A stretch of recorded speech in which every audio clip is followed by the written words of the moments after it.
વડોદરામાં ઉત્તરાયણની ધામધૂમથી ઉજવણી કરવામાં આવી। સામાન્ય નાગરિકો સાથે રાજકીય અગ્રણીઓએ પણ પતંગ ચગાવી છે। સાંસદ હેમાંગ જોશીએ ધાબા પર ચડી પતંગ ચગાવી। તેમણે કાર્યકર્તાઓ સાથે ઉત્તરાયણની ઉજવણી કરી અને સાંસદે લોકોને કહ્યું કે પતંગ ચગાવવા સાથે પક્ષીઓનું પણ ધ્યાન રાખજો।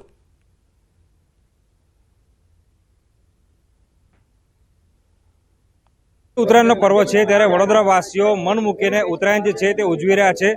સૌથી પહેલા તો વડોદરાના દ્રશ્યો બતાવીશું કે તમે જોઈ રહ્યા છો કે અત્યારે જે વડોદરાવાસીઓ જે છે તે પોતપોતાના ધાબા પર ચડી ગયા છે અને જે પતંગ ચગાવીને જે મકર સંક્રાંતિ જે છે તેની ઉજવણી કરી રહ્યા છે।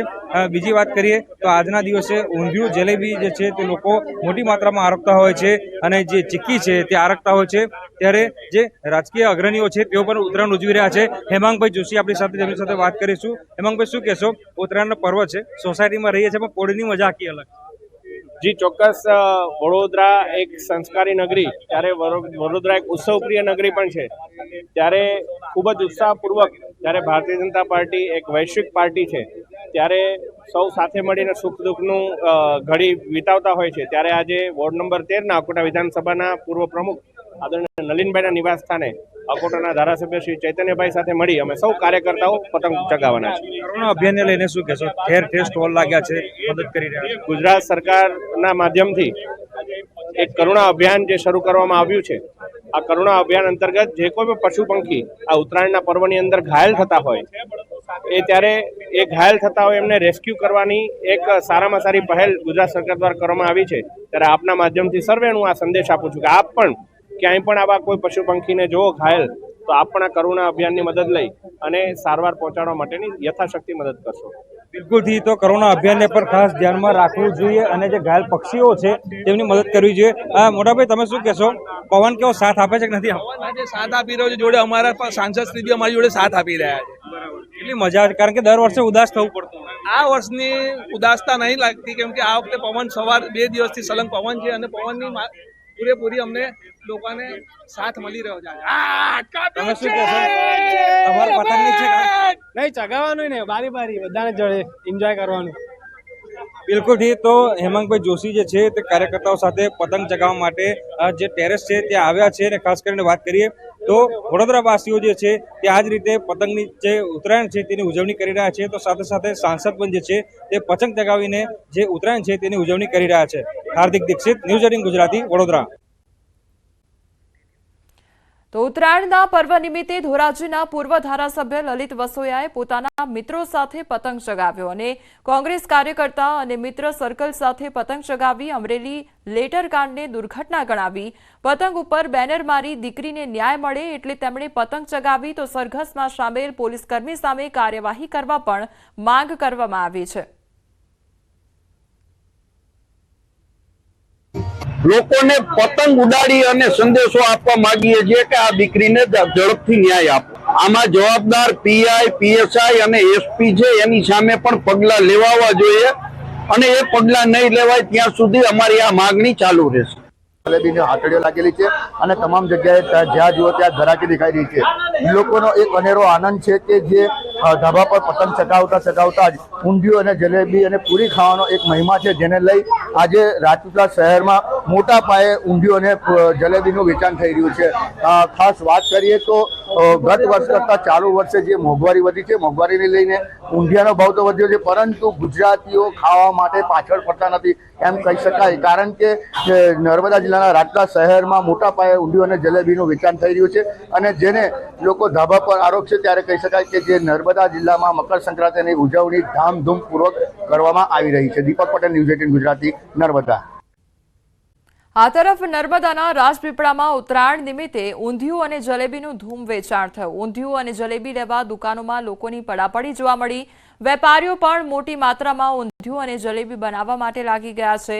જો કે ગત વર્ષ કરતાં શાકભાજી મોંઘા થતાં ચાલુ વર્ષે ઊંધિયાના ભાવમાં પણ વધારો જોવા મળ્યો છે। જો કે તેમ છતાં પણ આજે નર્મદા જિલ્લામાં હજારો કિલો ઊંધિયું અને જલેબીનું વેચાણ થયું છે। તો પવન સારો હોવાથી ખેડના નડિયાદમાં પતંગ રસિયાઓમાં આનંદ છવાયો છે। નડિયાદના ધાબાઓમાં કાપ્યો છેના નાદથી ધાબા ગુંજી ઉઠ્યા છે અને પતંગ રસિયાઓ ચીકી, બોર અને મમરાના લાડવા સાથે ધાબામાં મોજ મારતા નજરે પડ્યા હતા। લોકો ધાબા પર વિવિધ સોંગ વગાડી મજા મારતા નજરે પડ્યા હતા। લોકોએ કહ્યું બપોરનું ભોજન પણ ધાબા પર કરીશું. જામનગરમાં ઉત્તરાયણની રંગત જામી છે. લોકો અગાસી ઉપર પતંગ સાથે મજા માણતા જોવા મળ્યા છે. પરિવાર સાથે કાપ્યો છે અને લપેટની બૂમો પાડતા લોકો જામનગરમાં જોવા મળ્યા છે. પવનની સાનુકૂળતા સાથે પતંગ રસિયાઓ ઉત્તરાયણની મજા માણતા નજરે પડ્યા. નાના મોટા બાળકો અને પરિવારના વડીલો પણ પતંગ ચગાવતા જોવા મળ્યા હતા. મકર સંક્રાંતિ એટલે કે ઉત્તરાયણના પર્વ નિમિત્તે જામનગરમાં પણ જામનગરીઓ છે તે ઉત્સાહસભર આ ઉત્સવ છે તે મનાવી રહ્યા છે. દરેક ઉત્સવમાં જામનગરમાં અનેરો ઉત્સાહ જોવા મળી રહ્યો છે. ત્યારે પવન દેવતાની સાથે આજે સવારથી જ પતંગ રસિયાઓ છે તે શેરી મહોલ્લામાં અગાસી ઉપર ચડી ગયા છે. જે પ્રકારના દ્રશ્ય આપ જોઈ રહ્યા છો, જામનગર શહેરના દ્રશ્યો છે. અહીં અગાસી ઉપર પતંગ રસિયાઓ હાલ પતંગ ચગાવી રહ્યા છે. એક તરફ બૂમરાળો પણ મચી રહી છે ને ખાસ પતંગ ચગાવતા બાળકો છે એ પણ પીપુણા વગાડી રહ્યા છે. કેવો આનંદ છે? મજા આવે છે. મજા આવે છે. આજે પવન છે? હા. પવન પણ છે. શું કહેશો? સવારથી કેટલા પતંગ કાપ્યા? સવારથી 7 થી 8 પતંગ કાપ્યા અને 1-2 કપાણા પણ છે. પણ 2 કપાણા પણ છે, કાપ્યો છે અને કપાણા છે ની બુમરાળો સાથે પતંગની મજા માણી રહ્યા છો. અમે દર વર્ષે ફેમિલી યારે અગાસીમાં બધા ફ્લેટવાળા ભેગા થઈ અને સવારથી સાંજ લગી બહુ મજા કરીએ છીએ અને ધબધબાટી બોલાવીએ છીએ. ધબધબાટી બોલાવે છે. શું કહેશો? કેટલા પતંગ અત્યાર સુધીમાં હાથમાં હજી પતંગ જ છે કે ઉડાડો?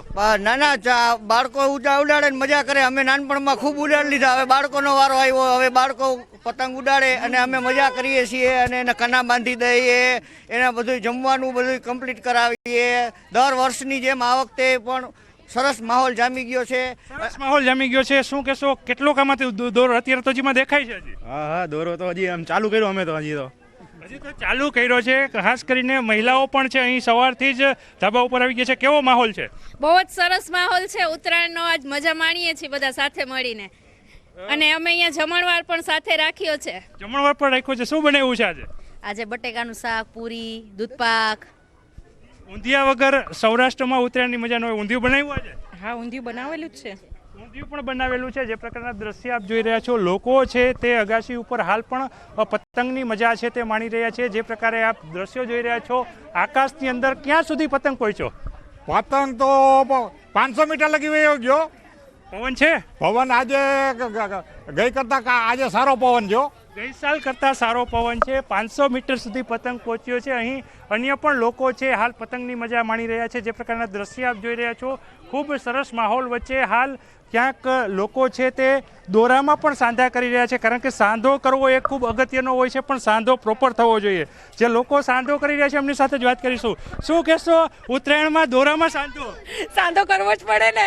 સાંધો પડ્યો તો સાંધો કરવો પડ્યો. જેમ લાઈફમાં સાંધો કરવો પડે એમ દોરામાં પણ સાંધો કરવો પડે.